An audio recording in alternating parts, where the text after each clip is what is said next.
आज हम बात करेंगे कि अमावस्या के दिन क्या खाना और क्या लगाना निषिद्ध है। और 22 मार्च 2023 से नवरात्रि जो प्रारंभ हो रही है, तो उसके पूजन की विधि क्या है, कलश और घट स्थापना का सुमुहूर्त और विधि क्या है, और लक्ष्मी प्राप्ति के लिए नवरात्रि में माँ भगवती को क्या अर्पित करें। तो नमस्कार मित्रों, अमावस्या और व्रत के दिन में स्त्री सहवास तथा तिल का तेल खाना और लगाना निषिद्ध होता है।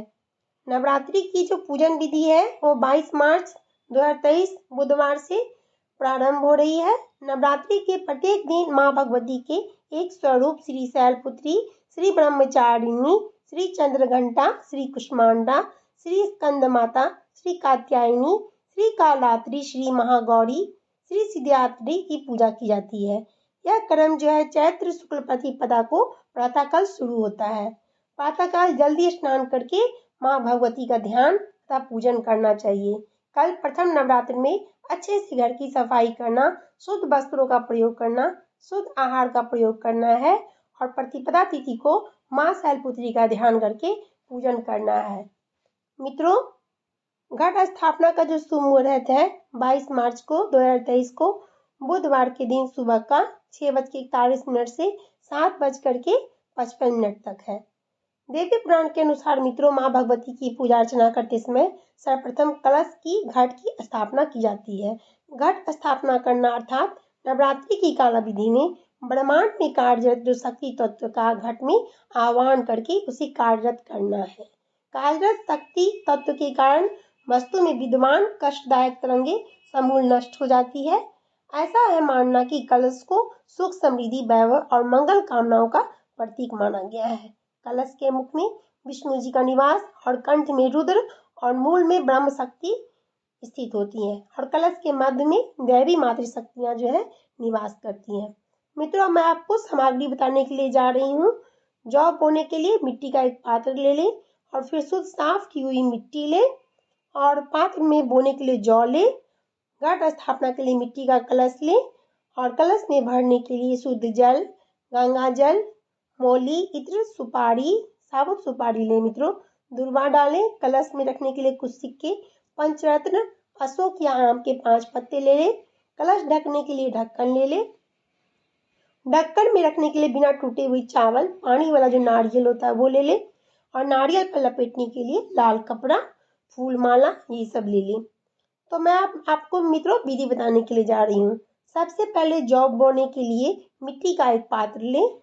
इस पात्र में मिट्टी की एक परत बिछाएं और एक परत की जौ की बिछाएं। इसके ऊपर फिर मिट्टी की एक परत बिछाएं। अब फिर एक परत जौ की बिछाएं। जौ के बीच चारों तरफ बिछाएं। जौ कलश के नीचे न दबे। इसके ऊपर फिर मिट्टी की एक परत बिछाएं। अब कलश के कंठ पर मोली बांध दें। कलश के ऊपर रोली से ओम और स्वास्तिक लिखें। अब कलश में शुद्ध जल, गंगा जल कंठ तक भर दें। कलश में साबुत, सुपारी, दूर्वा और फूल डालें। कलश में थोड़ा सा इत्र भी डाल दें। कलश में पंचरत्न डालें। कलश में कुछ सिक्के भी रख दें। कलश में अशोक या आम के 5 पत्ते रख दें।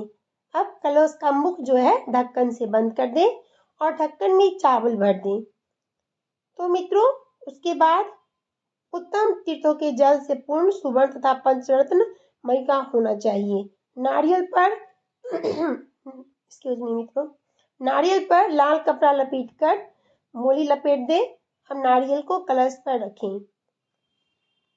नारियल का मुख जो है नीचे की तरफ रखने से शत्रु में वृद्धि होती है। नारियल का मुख जो होता है मित्रों, ऊपर की तरफ रखने से रोग बढ़ते हैं, जबकि पूरब की तरफ नारियल का मुख रखने से धन का विनाश होता है। इसलिए नारियल की स्थापना सदैव इस प्रकार करनी चाहिए कि उसका मुख जो है साधक की तरफ रहे। ऐसा ध्यान रखें कि नारियल का मुख उस सिरे पर होता है जिस तरफ से वह पेड़ की टहनी से जुड़ा होता है। अब कलश को उठा करके जौ के पात्र में बीचों बीच रख दें। अब कलश में सभी देवी देवताओं का आह्वान करें। हे सभी देवी देवता, माँ दुर्गा, आप सभी 9 दिनों के लिए इसमें पधारें। अब दीपक जला करके कलश का पूजन करें। धूप बत्ती कलश को दिखलाएं। कलश को माला अर्पित करें। कलश को फल और मिठाई अर्पित करें। कलश को इत्र भी समर्पित करें। कलश स्थापना के बाद मित्रों माँ दुर्गा की चौकी की स्थापना करें। नवरात्रि के प्रथम दिन लकड़ी की चौकी की स्थापना करनी चाहिए। इसको गंगा जल से पवित्र करके इसके ऊपर सुंदर लाल वस्त्र बिछाना चाहिए। इसको कलश की दाईं ओर रखना चाहिए। इसके बाद माँ भगवती की धातु की मूर्ति अथवा नव दुर्गा का फ्रेम का जैसा भी फोटो है उसको स्थापित करना चाहिए। मूर्ति के अभाव में निर्माण मंत्र युक्त यंत्र को स्थापित करें। माँ दुर्गा है, उनको लाल चुनरी पहनानी चाहिए। माँ दुर्गा से प्रार्थना करें, हे माँ दुर्गा, आप 9 दिन के लिए इस चौकी में विराजिए। उसके बाद सबसे पहले माँ को दीपक दिखलाइए, धूप, फूल माला, इत्र समर्पित करें, फल और मिठाई अर्पित करें। नवरात्रि में 9 दिन माँ भगवती का व्रत रखने का तथा प्रतिदिन दुर्गा सप्तशती का पाठ पढ़ने का विशेष महत्व होता है। हर एक मनोकामना इससे पूरी होती है, सभी कष्टों से छुटकारा मिलता है। नवरात्रि के प्रथम दिन ही अखंड ज्योत जलाई जाती है जो 9 दिनों तक जलती रहती है। दीपक के नीचे चावल रखने से माँ लक्ष्मी की कृपा बनी रहती है और सत्य धारण रखने से सभी प्रकार के कष्ट जो है वो दूर होते हैं। माता की पूजा लाल रंग के कंबल के आसन पर बैठकर करना उत्तम माना गया है। नवरात्रि के प्रतिदिन माता रानी को फूलों का हार चढ़ाना चाहिए। प्रतिदिन घी का दीपक माता की पूजन हेतु सोने, चांदी, कांसे कोई भी दीपक आप ले सकते हैं मित्रों, जलाकर माँ भगवती को मिष्टान का भोग लगाना चाहिए। माँ भगवती को इत्र बहुत प्रिय है। नवरात्रि में प्रतिदिन कंडे की धूनी जलाकर उसमें घी, हवन सामग्री, बतासा, लौंग का जोड़ा, पान, सुपारी, कपूर, गूगल, इलायची, किशमिश, गट्टा जरूर अर्पित करना चाहिए। लक्ष्मी प्राप्ति के लिए बताने जा रही हूँ मित्रों उपाय।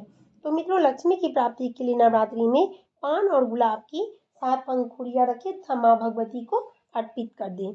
माँ दुर्गा को प्रतिदिन विशेष भोग लगाया जाता है और पहले दिन जो है माँ दुर्गा को घी का या मक्खन का भोग लगाएं। अगर घी या मक्खन नहीं मिले तो आप दूध का भी भोग लगा सकते हैं।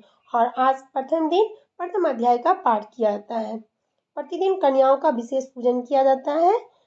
कोई भी व्यक्ति नवरात्रि प्रतिदिन पूजा करने में असमर्थ हो उसे अष्टमी तिथि को विशेष रूप से पूजा अवश्य करनी चाहिए।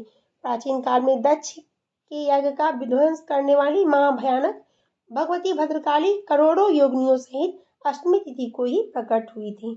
तो मित्रों, आई होप आपको मेरे द्वारा बताई गई ये जानकारी पसंद आ रही होगी। तो अगर अच्छी लग रही है, थोड़ी सी भी यूजफुल लग रही है तो प्लीज़ वीडियो को लाइक कीजिएगा, शेयर कीजिएगा अपने फ्रेंड्स और फैमिली को और चैनल को सब्सक्राइब करना बिल्कुल नहीं भूलिएगा। तो मैं मिलती हूँ आपसे नई वीडियो में, तब तक के लिए पोली प्रेम से जय माता दी।